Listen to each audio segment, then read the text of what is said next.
my focus is just on the essential compliance considerations. So what compliance requirements do you need to be aware of as you look to get into DTC?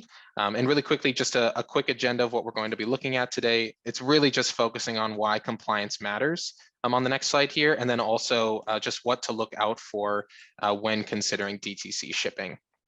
So on the next slide here, just talking really briefly through DTC, I know that we've kind of all been touching on it in the same way, but ultimately, right, direct alcohol sales are going to be different from other DTC sales, right? We're not talking about like a carry out sale from a tasting room. We're not talking about a sale through something like a Drizzly or a local delivery service, right? This is the interstate shipping of alcohol to a consumer. Here we get into a little bit more of why we're even talking about compliance.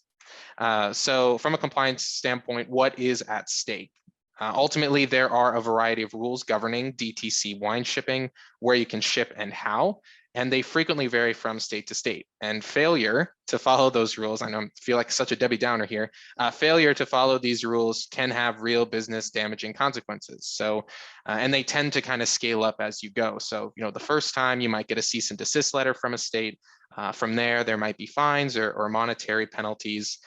We do also sometimes see licenses be revoked or even, you know, just not allowing you to renew. And then losing a license within a state can also impact other licenses that you hold, including your production licenses, right? Licenses you hold either at your home state level or even at the federal level.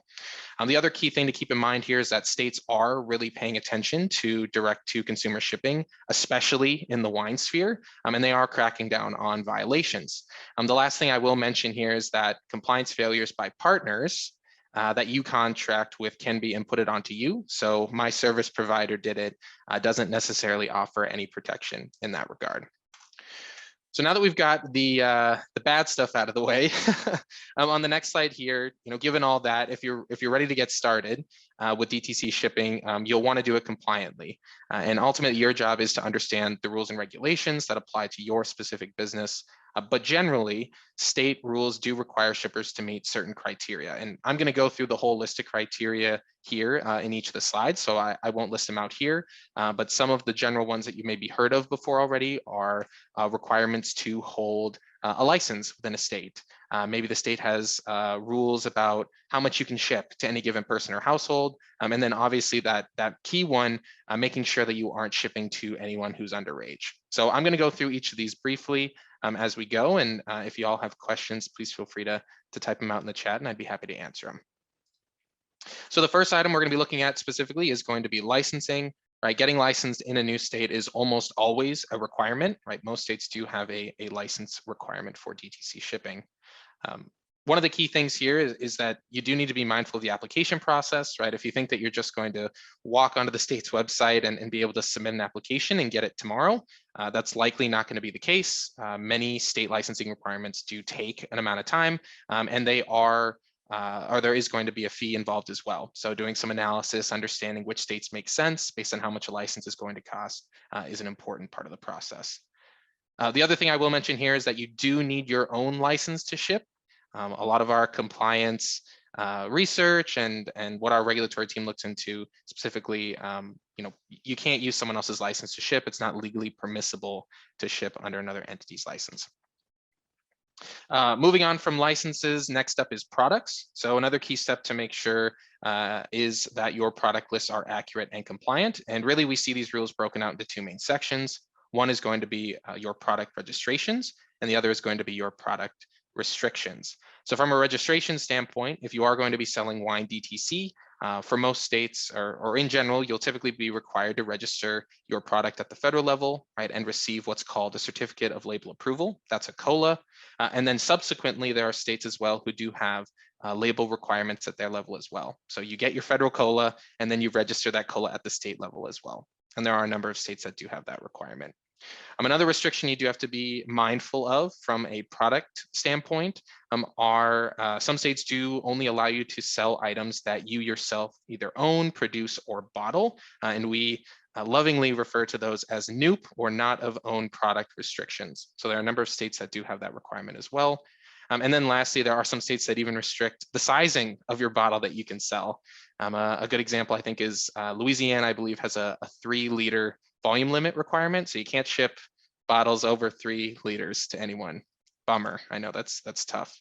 A lot of people want a keg shipped directly to their house, I guess. The next one we're looking at here specifically are going to be customers. So here's a really obvious one, right? You can't sell to anyone who's under 21 years of age. Every single state prohibits even accidentally giving alcohol to a minor, so don't do it. And the other thing too, something a little more nuanced, is that some states do require that you run age verifications at the point of purchase, right? So on your website, validating prior to purchase that someone is 21 years of age. Another part of the customer validation side of things are going to be carriers. So they really do serve as the last defense for age checks. They're the last person to touch the package before they go into a customer's hand. So you always want to be sure to properly label your packages so that carriers know to check for IDs at time of delivery. And then also, right, leverage carriers that do have alcohol delivery experience or expertise. The last thing I'll mention here specifically for customers are going to be those aggregate volume limits. So this is a really common one and probably one of my favorite rules to talk about. But many states do limit how much any given licensee can ship to an individual or household. So it's generally 1 to 2 cases per month or 12 to 24 cases per year, but that does range from state to state. Another compliance rule that is really commonly talked about are going to be excise and sales tax requirements. Many states do require that shippers pay both sales and excise tax, and that's ultimately because you are avoiding distributors or retailers. And so the state wants shippers to make up the difference as they rely on that alcohol tax for income. Excise taxes are often volume-based, so they're going to be collected based off the listed price of goods sold. And then for sales tax, the biggest thing to understand is that they can vary significantly, even by address within the same general location.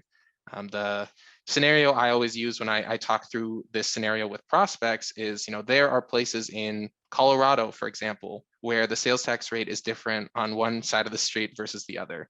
So it's really important to be calculating those taxes correctly.